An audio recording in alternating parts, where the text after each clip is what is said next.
애프터 이펙트의 동영상 사용법과 더하여서 안티알리아싱, 마스크, 알파 채널에 대한 개념에 대해서 알아보도록 하겠습니다. 오늘까지 해서 디지털 파일에 대한 기본 개념을 다 마치도록 하겠습니다. 자, 애프터 이펙트에서 동영상 파일을 하나 불러와 보겠습니다. 자, 동영상 파일은 인터넷에서 구할 수 있는 소스 파일을 가져와 봤습니다. 두 번 클릭했을 때 푸티지 창이 실행되면서 현재 어떤 소스인지를 볼 수가 있습니다. 자, 이와 같은 잉크가 퍼지는 형태의 동영상 파일입니다. 이런 파일들은 인터넷에서 잉크 드롭, 예를 들어서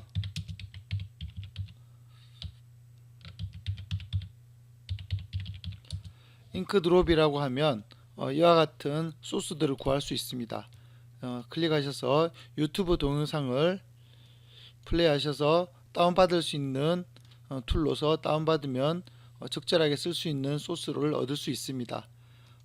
유료로 좋은 소스를 구할 수 있지만 학생일 경우에 유료 소스를 구하기 힘들기 때문에 이처럼 유튜브 자료를 이용하는 것도 학습할 때 좋은 방법으로 추천합니다. 자, 그 외에 다른 이미지 소스를 가져와 보겠습니다. 자, 이와 같이 동영상, 이미지 등을 가지고 온 다음에 항상 컴포지션을 만들어서 합성을 하겠습니다. 자, 컴포지션 1280720의 컴포지션을 만들었습니다. 자, 여기에 동영상을 올리게 되면 동영상이 올라왔습니다. 자, 이렇게 움직일 경우에 보면 자연스럽게 픽셀이 커지면서 빨리 보여주기 위해서 픽셀을 흐리게 보여주고 있습니다. 이게 바로 해상도를 오토로 했기 때문에 적절하게 그때그때 바뀌면서 보여주는 것입니다. 자, 그림을 또 올리면 이와 같은 그림이 올라오고요. 다른 소스들과 다른 동영상들도 작업의 편의를 위해서 올리겠습니다. 자, 인터넷에서 구할 수 있는 사진들로 채워보겠습니다. 자, 이런 식으로 그림들을 막 올렸습니다. 이렇게 하다 보면 작업관에 많은 레이어들이 쌓이게 됩니다.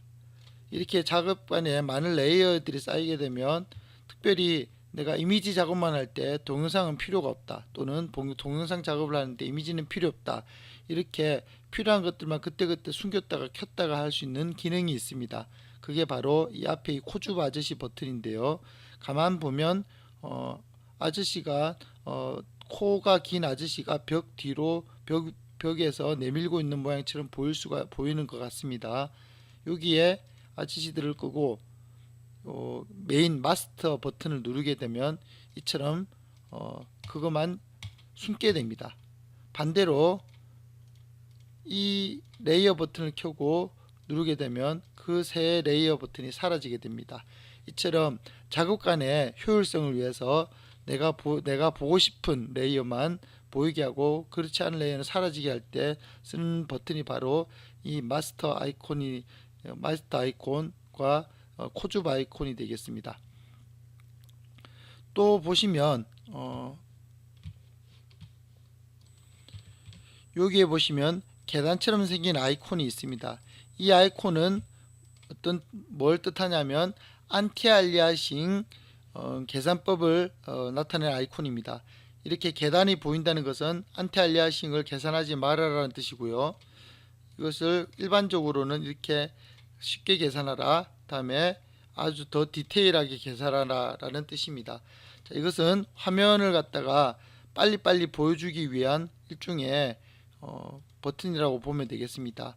자, 이것을 이해하기 위해서는 안티알리아싱이라는 개념을 이해를 해야 됩니다.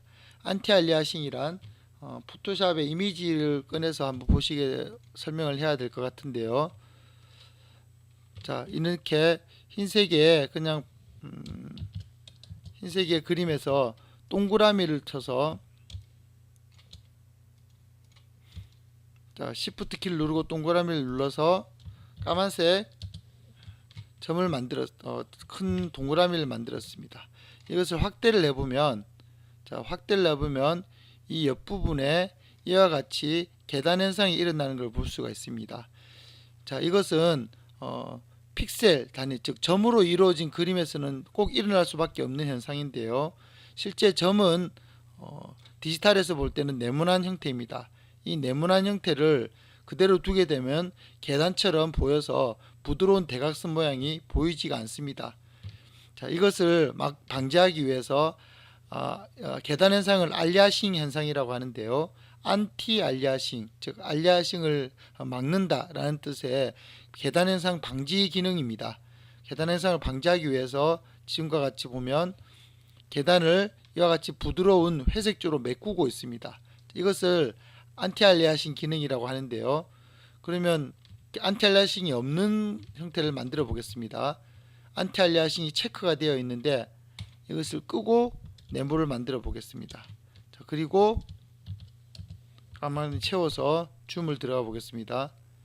자, 이처럼 안티 알리아싱이 없을 경우에는 멀리서 봤을 때도 벌써 확연하게 네모가 안 좋게 된 모습을 볼 수가 있습니다. 자, 이것은 앞 시간에 설명했던 압축 파일과도 또 연관지어서 설명할 수 있는데요. 압축 파일이란 01010으로 된 디지털 파일을 0 몇 개, 1 몇 개 이런 식으로 줄여서 보여주는 거라고 했죠. 자, 그렇게 줄여서 보관을 하다가 작업하기 위해서 메모리에 올릴 때는 다 원래대로 원상복귀를 시키기 때문에 결국 컴퓨터에 도움을 주진 메모리 전략에 도움을 주는 건 아니라고 얘기를 했었습니다. 하지만 줄이기 위해서 어쩔 수 없이 구김은 생긴다고 했죠.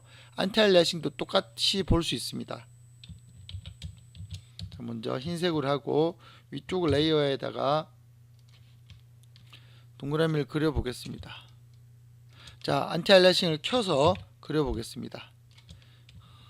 그리고 검정을 만들었습니다.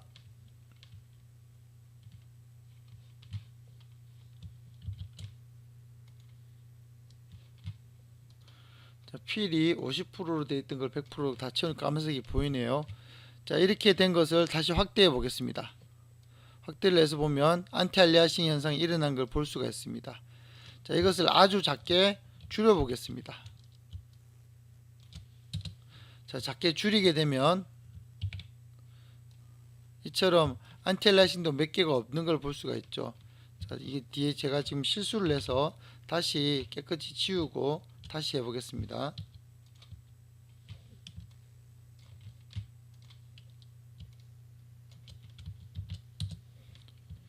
자, 이렇게 된 것을 보면 안티 알리아싱 현상이 뭐가 있습니다. 자, 이것을 한번 작게 줄여 보겠습니다.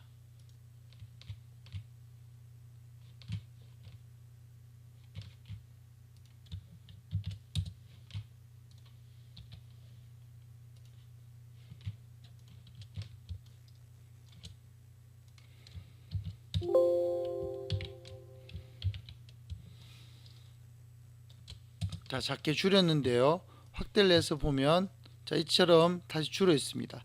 자, 이렇게 줄은 것을 다시 켜 보겠습니다. 자, 이처럼 지저분하게 커지는 걸 볼 수가 있습니다. 왜 이런 현상이 일어났을까요? 왜냐하면 줄어 있던 그 데이터는 이미 픽셀 정보가 줄어 있기 때문에 다시 키운다고 해서 없던 픽셀 정보를 억지로 만들게 되면 이와 같이 잘못된 안티 알리아싱이 일어나게 되는 거죠. 그래서 이와 같은 현상이 일어나는 것을 방지하기 위해서 픽셀 방식이 아니라 벡터 방식, 즉 로직, 컴퓨터의 어떠한 기능적인 것으로 그림을 그리는 방법이 있습니다. 바로 여기 있는 쉐입인데요. 자, 이 쉐입 방식으로 그림을 그리게 되면 아무리 줄이고 아무리 키워도 깨지지 않습니다. 자, 이것은 바로 벡터 방식이라는 방식이 있기 때문입니다. 벡터 방식은 컴퓨터에게 일정한 각도와 점 등의 데이터를 가지고 그림을 다시 유추해서 그리게 만드는 것입니다. 그와 반면에 픽셀 방식은 점 단위로 가로 세로의 값을 기억해서 그 가로 세로의 위치값과 색깔 값을 기억하게 만드는 일종의 그림으로 인식하는 방식입니다. 그렇기 때문에 화려한 그림에는 당연히 좋지만 이와 같이 화려한 그림에는 당연히 좋지만 간단한 그림 같은 경우에는 매우 비효율적인 방식이라고 볼 수 있습니다. 이와 같이 간단한 그림을 그리는 전용 툴이 바로 일러스트레이터입니다. 일러스트레이터는 간단하게 그림을 그려 패스 방식으로 간단하게 그림을 그려서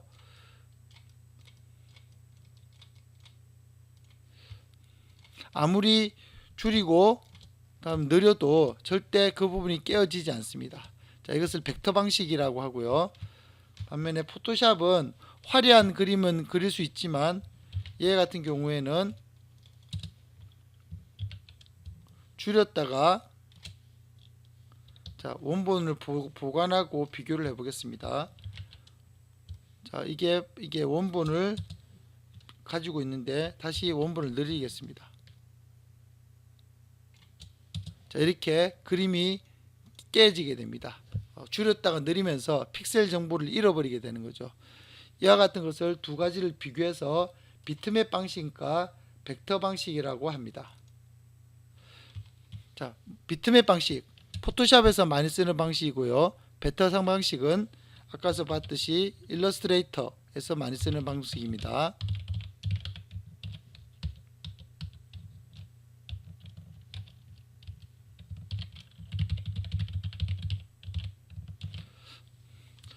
그리고 이 두 가지의 특징을 알아보도록 하겠습니다. 포토샵은 픽셀 단위, 즉 가로 세로 점으로 모든 것을 구성합니다.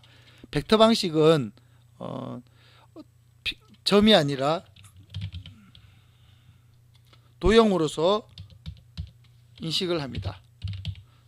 도형. 그래서 어떠한 도형이 있을 때 그 도형은 어떤 꼭지점을 구성하고 있는가. 그래서 이 꼭지점의 위치만 옮기면 얼마든지 그림을 바꿀 수도 있습니다. 자, 이와 같이 전혀 그림을 인식하는 방식이 다릅니다. 다음에 포토샵 비트맵 방식은 사이즈를 얘기할 때 가로 세로 점의 개수, 점 개수를 이야기를 합니다. 이걸 다른 말로 픽셀 점 개수라고 하는데요. 반면에 벡터는 크기를 이야기할 때 DPI 도트 퍼 인치라고 해서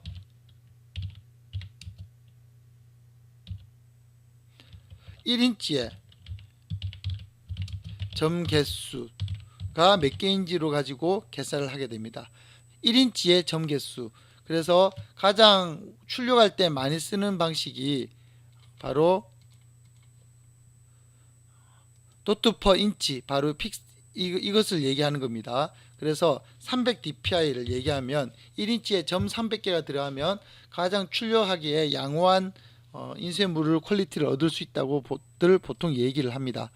그래서 300 dpi 이상으로 출력하라고들 많이들 얘기를 합니다.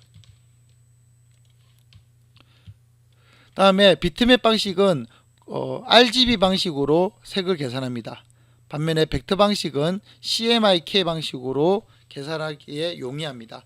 물론 비트맵 방식도 CMYK로 계산하기도 하고 벡터 방식에서 RGBK를 계산하기도 합니다. 하지만 좀 더 적합한 것은 벡터 방식이 CMYK, 비트맵 방식이 RGB라고 할 수 있겠습니다. 또 하나는 CMYK와 RGB에 어떻게 점이 계산되는지를 색이 어떻게 계산될지를 보도록 하겠습니다. RGB는 빨간색, 초록색, 파란색이 있는데 합칠수록 더 밝아집니다. 결국 세 개의 색이 합쳐지면 흰색이 됩니다. 이게 빛의 삼원색 합치는 방법이죠. 반면에 CMY는 샤이안, 마젠타, 옐로우라고 해서 각각의 색이 합쳐지면 결국에 검은색이 됩니다. 인쇄물 또는 그림 물감 합칠 때 쓰는 방식입니다. 그래서 빛은 합치면 합칠수록 더 밝아지고 물감은 합치면 합칠수록 더 어두워진다. 잉크는 이게 어두워져서 감산혼합, 밝아져서 가산혼합이라고 얘기를 합니다.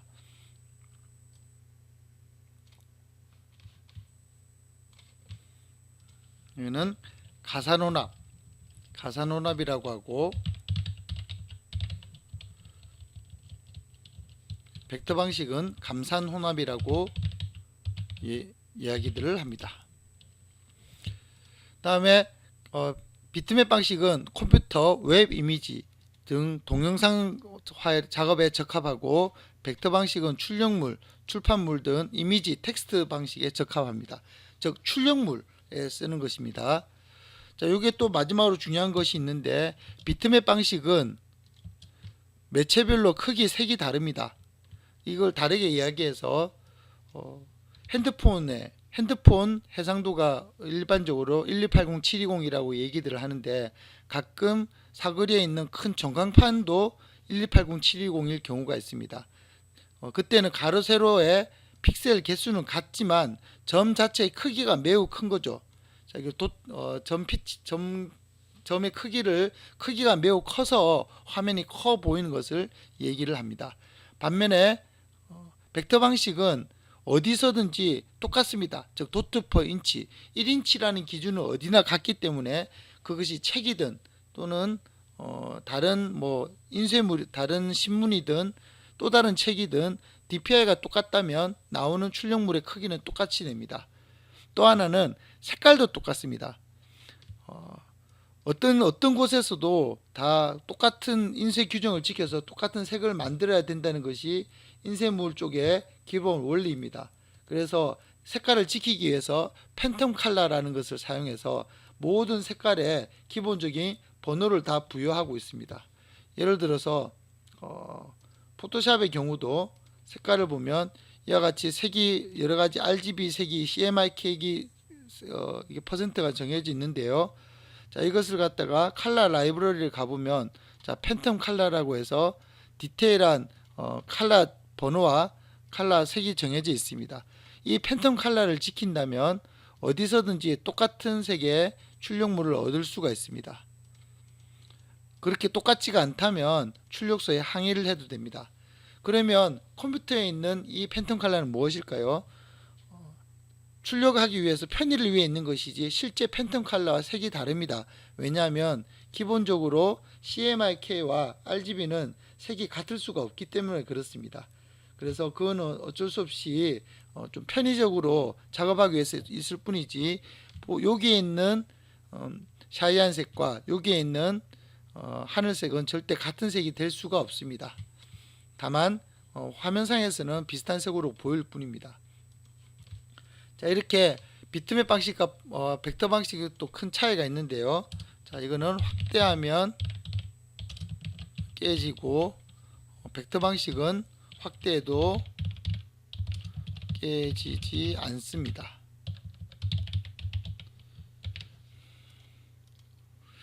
그러면 이것을 기억하면서 벡터 파일을 한번 열어보도록 하겠습니다. 자, 일러스트레이터에서 벡터 파일을 오픈을 해 보겠습니다. 예를 들어서 일러스트레이터 파일이 하나 있네요. 자, 이 파일은 벡터 방식입니다. 벡터 방식이기 때문에 아무리 확대를 해도 깨지지가 않습니다. 자, 이미 포토샵에서 이 정도 확대했다면 난리가 났겠죠. 하지만 일러스트레이터에서는 아무리 확대를 해도 깨지지가 않습니다. 그렇기 때문에 이 그림을 가지고 10m짜리 그림을 출력을 해도 가능합니다. 하지만 포토샵에서 이걸 10m짜리 그림으로 출력했다가는 안티알리아싱 현상이 눈에 다 보일 정도로 난리가 날 것입니다. 자, 지금까지 안티알리아싱을 설명하면서 비트맵과 벡터 방식의 이미지 차이점도 한번 알아봤습니다. 그러면 이 벡터 방식은 애프터 이펙트에서는 어떻게 적용되고 있는지 알아보도록 하겠습니다. 애프터 이펙트에서 벡터 방식을 열어보겠습니다. 똑같이 가져왔었습니다. 자, 스케일을 좀 키워서 보겠습니다. 확대를 해보겠습니다. 벡터 방식이기 때문에 절대 깨져서는 안되죠. 하지만 보시다시피 안티알리아싱 현상이 일어나고 완전히 깨진 걸 볼 수가 있습니다. 이것은 왜 이러냐 하면, 애프터 이펙트는 기본적으로 영상 작업용 툴입니다. 일러스트레이터는 출력물용, 즉 CMYK를 이용한 출판, 서적 등 출력물용 작업이고, 애프터 이펙트는 기본적으로 영상 작업을 위한 소프트웨어입니다. 즉 비트맵 방식을 기본 베이스로 삼고 있습니다. 그렇기 때문에 일러스트레이터 파일, 즉 벡터 방식의 파일이라 할지라도 불러 들어오는 순간 비트맵으로 일단 변환을 합니다. 하지만 이것을 원래의 기능을 유지할 수도 있습니다. 바로 코주 바지지 옆에 있는 이 해 기능인데요. 이 버튼은 벡터 방식을 불러오거나 또 이후에 나중에 합성할 때 보여드릴 텐데 컴포지션을 또 하나의 레이어로 불러 들어올 때만 활성화되는 버튼입니다. 자, 이 버튼은 쉽게 말해서 해가 뜨면 모든 어둠이 다 사라지고 다 보이게 되죠. 그런 개념으로 이해하시면 되겠습니다. 즉 원래의 속성을 다 보여준다라고 생각을 하면 되겠습니다. 그래서 해 버튼을 누르면 이게 원래 돌아오게 됩니다. 자, 원래 걸대로 보여드리도록 하죠. 자, 지금 방금 해를 켰는데도 이렇게 보이는 이유는 바로 1600%로 확대를 했기 때문에 그렇습니다. 100%로 보도록 하겠습니다. 이렇게 해서 보면 전혀 깨진 것이 없습니다.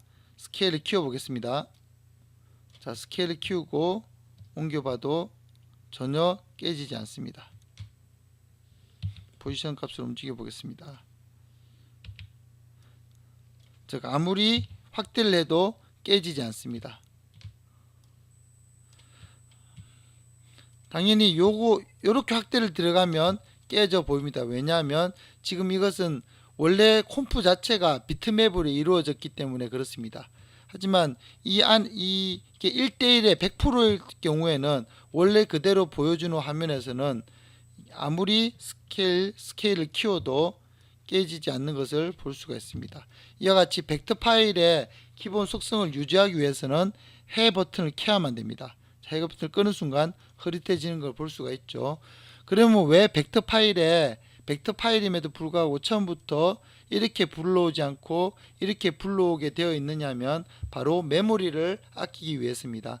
이와 같이 벡터 파일을 그때그때마다 비트맵으로 다시 환산해서 보여주기 위해서는 아주 많은 프로세싱과 함께 또 메모리도 많이 필요하게 됩니다. 이미지를 로드를 해야 되기 때문에요.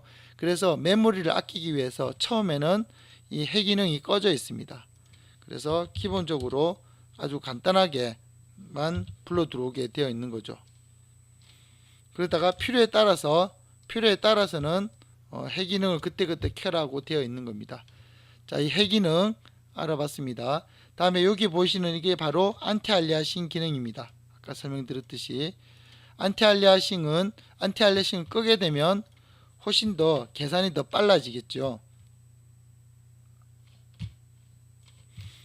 그래서 밑에 레이어를 보여주게 했을 때 확대를 해서 보면 매우 도트가 안 좋은 걸 볼 수가 있습니다. 근데 원래대로 하게 되면 훨씬 더 부드러운 그림이 그려지고 있는 걸 볼 수가 있습니다. 자, 100%로 놨을 때 정상적으로 보이게 되고요. 자, 안티알리아싱이 꺼진 그림입니다. 안티알리아싱이 켜져 있는 그림, 안티알리아싱이 꺼진 그림, 약간 차이가 있는 걸 볼 수가 있죠. 안티알리아싱을 끄게 되면 이 역시도 프로세싱이 빨라지기 때문에 계산이 빨라집니다. 그래서 훨씬 더 프리뷰를 나중에 만들 때 잘 빨리 만들 수가 있습니다. 자, 이 모든 것은 피트와 오토로 해놨을 때 가장 적절하게 보여줄 수 있는 사이즈로 바뀌면서 보여지게 됩니다. 자, 이번엔 다시 포토샵으로 돌아가서 마스크의 개념에 대해서 알아보도록 하겠습니다. 자, 마스크. 이와 같은 그림을 그리기 위해서는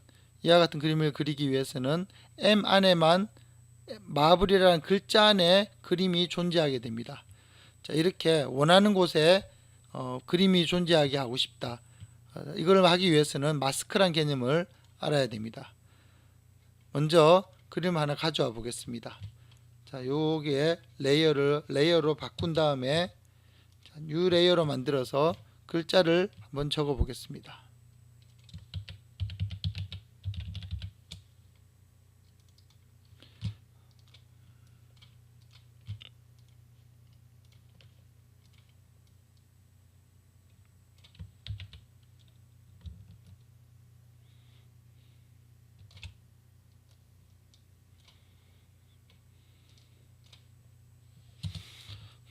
자, 이렇게 글자를 만든 다음에 이 글자 부분만 선택해 보겠습니다.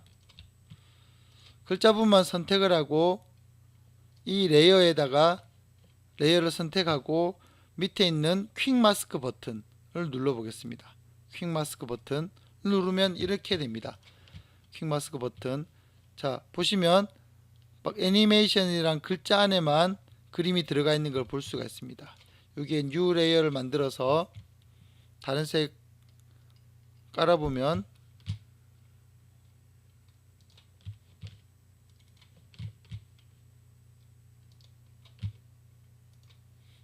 붉은색을 깔아보겠습니다. 자, 이런 식으로 글자를 만들 수가 있습니다.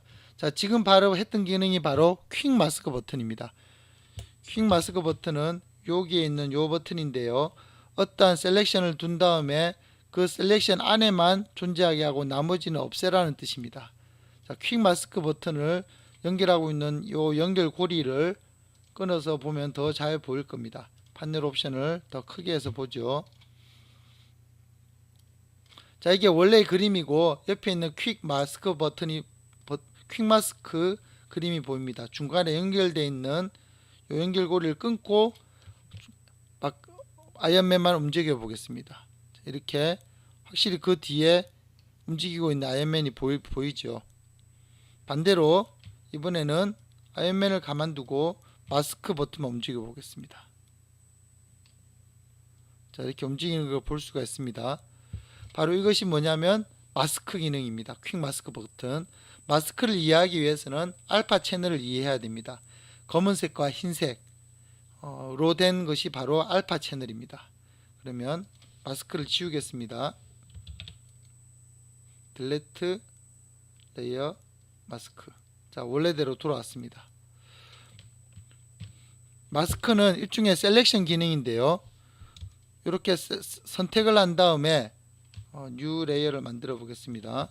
그리고 흰색, 그리고 나머지를 검은색으로 채워 보겠습니다. 자, 이와 같이 흰색과 검은색이 있을 때 컴퓨터는 컴퓨터에게 새롭게 명령을 내리는 것입니다. 흰색은 있다, 까만색은 없다. 이게 바로 마스크의 개념인데요. 우리는 아무렇지도 않게 여기에 두고 중간에 지우개 버튼으로 지우도록 하겠습니다. 자, 지우개 버튼.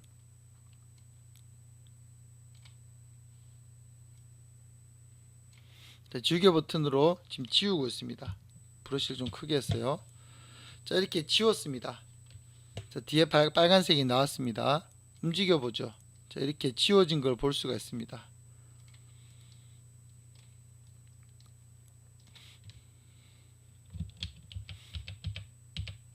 이렇게 지울 수가 있는 것은 우리는 당연하게 생각하지만 컴퓨터는 매우 어렵게 계산합니다.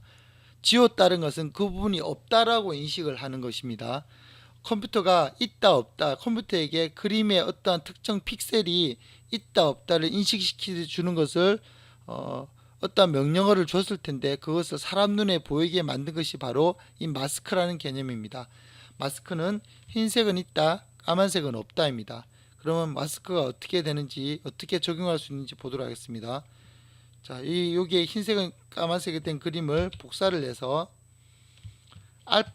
여기 보시면 채널이라는 새로운 레이어를 꺼내겠습니다. 채널. 자, 채널에 가서 뉴 채널을 새로 만든 다음에 알파라고 하는데요. 자, 여기에 여기 이 레이어를 여기 채널에 넣겠습니다. 컨트롤 V. 이 레이어를 선택하고 컨트롤 V를 눌러서 선택했습니다. 자, 언뜻 보면 이게 뭔가 할 텐데, 그리고 나서 이 레이어는 지우겠습니다.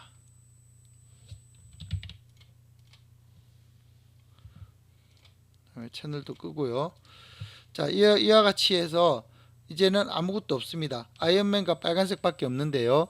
셀렉트에 가보면 로드 셀렉션, 즉 셀렉트를 부른다는 뜻인데, 셀렉트를 부르는 화면에 가보면 새롭게 만든 채널을 선택을 할 수가 있습니다. 알파1. 이게 없을 때는 이 채널이 뜨질 않습니다. 자, 알파1을 OK를 하게 되면 중간을 이렇게 셀렉트한 게 뜨는데요. 자, 이걸 똑같이 했으면 델레트 키를 눌러 보겠습니다. 델레트. 중간에 지워진 걸 볼 수가 있습니다. 그래서 이렇게 중간에 확실히 지워진 것을 볼 수가 있습니다. 이것을 그냥 이렇게 뚜렷한 색으로 했을 때는 잘 느낌이 안 오기 때문에 그라데이션으로 한 번 더 해보겠습니다.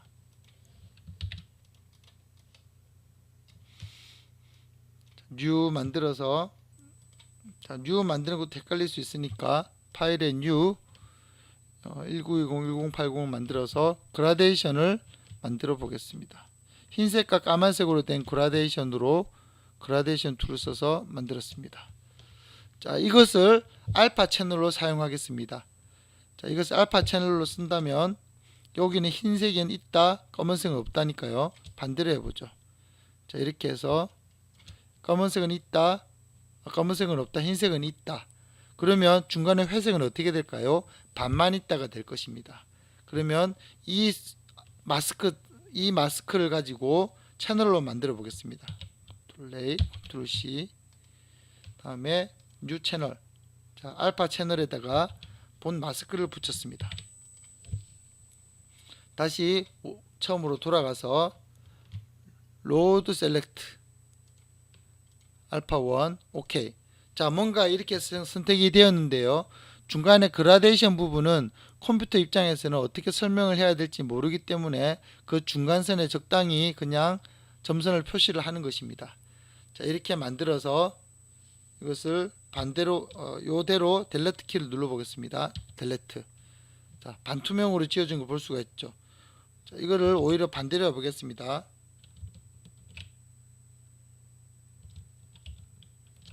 셀렉트 인버스. 자, 이렇게 해서 델레트를 누르면 반만 지워진 걸 볼 수가 있습니다. 그래서 밑에다가 흰색을 놓게 되면 이렇게 흐릿한 형태의 아이언맨이 만들어진 걸 볼 수가 있죠. 자, 이게 확실히 반투명인 것을 확인하려면 뉴 레이어를 만들어서 밑에다가 움직여 보겠습니다. 확실히 반투명으로 된 아이언맨인 걸 볼 수가 있습니다. 자, 이렇게 흰색은 있다, 까만색은 없다, 회색은 반만 있다. 이와 같이 투명도를 결정하는 것. 자, 이것을 알파 채널 또는 마스크라고도 얘기를 합니다. 그래서 컴퓨터에게 투명도를 어느 정도에 인지하고 있는지를 또 하나의 그림으로서 나타내고 있는 것이죠. 자, 이 마스크를 그러면 애프터 이펙트에서 불러보도록 하겠습니다. 애프터 이펙트에서 적용해 보도록 하겠습니다. 애프터 이펙트에서 마스크를 적용할 수 있을까요? 당연히 할 수 있겠죠. 지금처럼 아이언맨이 있는데 아까 그 마스크를 불러오도록 하겠습니다. 포토샵에 가서요. 자, 이 작업했던 이 파일을 세이브 에즈 포토샵 마스크로 저장을 하겠습니다. 마스크 1번. 자, 팁으로 하지 말고 우리 초반에 배웠듯이 PSD 가장 비손실 압축 포맷이고 가장 잘 쓸 수 있는 PSD로 저장을 하겠습니다. 저장 OK. 그리고 애프터 이펙트로 가서 오픈. 내려다보면 제가 저장한 마스크 PSD가 보입니다. 그러면 파일을 불러올 때 레이어가 있을 경우에는 그 레이어를 어떻게 할지를 이렇게 물어봅니다. 한 장밖에 없는 거니까 그냥 합치면 되겠죠. 오케이. 자, 마스크를 불러오겠습니다. 마스크를 불러왔습니다. 조금 크네요. 자, 마스크 크기 때문에 딱 맞게 줄이겠습니다. 그러면 이 마스크에 따라서 요 포토 아이언맨이 나타나게 하라라는 명령어가 있습니다. 바로 어떻게 하냐면 루마 매트. 자, 이렇게 하면 밑에 게 나타나게 되는데요. 캡틴 아메리카를 끄고 붉은색만 나타나게 해서 보면 이처럼 보일 알 수가 있죠. 이것도 꺼서 보면 확실히 투명도를 먹은 걸 알 수가 있습니다. 자, 이거는 나중에 설명을 드릴 텐데요. 자, 이렇게 해서 마스크가 확실하게 이 마스크를 까만색과 흰색을 적용을 해서 그림을 뚫게 만들었더니 이런 멋진 형태의 그림이 만들어질 수가 있었습니다. 그래서 애프터 이펙트에서도 역시나 합성을 할 때 이 마스크를 사용합니다. 특히 애프터 이펙트는 더 중요한 것은 바로 이 마스크를 동영상으로, 즉 움직임을 줄 수 있다는 것입니다. 움직임을 주려면은 어떻게 하면 될까요? 아까 불러드렸던 그림 중에 이와 같은 그림이 있었습니다. 좀 다른 걸 가져와 볼까요? 자, 이와 같은 그림이 있었습니다. 이와 같은 그림에서 흰색과 까만색이 있는데 원래는 흰색과 까만색이 아니었겠지만 마침 색깔 조정을 해서 흰색과 까만색으로 만들었습니다. 왜 흰색과 까만색으로 만들었냐 하면 바로 이 영상 자체를 마스크로 사용할 수 있기 때문입니다. 그래서 밑에 있는 아이언맨의 요 까만색 부분에만 흰색과 까만색을 이때는 반대로 써야 되겠죠. 그래서 루마 인버트 마스크를 하게 되면 이와 같이 아이언맨이 그 까만색 부분만 있는 것으로 인식을 해서 나타나고 있습니다. 자, 이걸 다 꺼서 보면 확실히 구멍이 뚫린 걸 볼 수가 있습니다.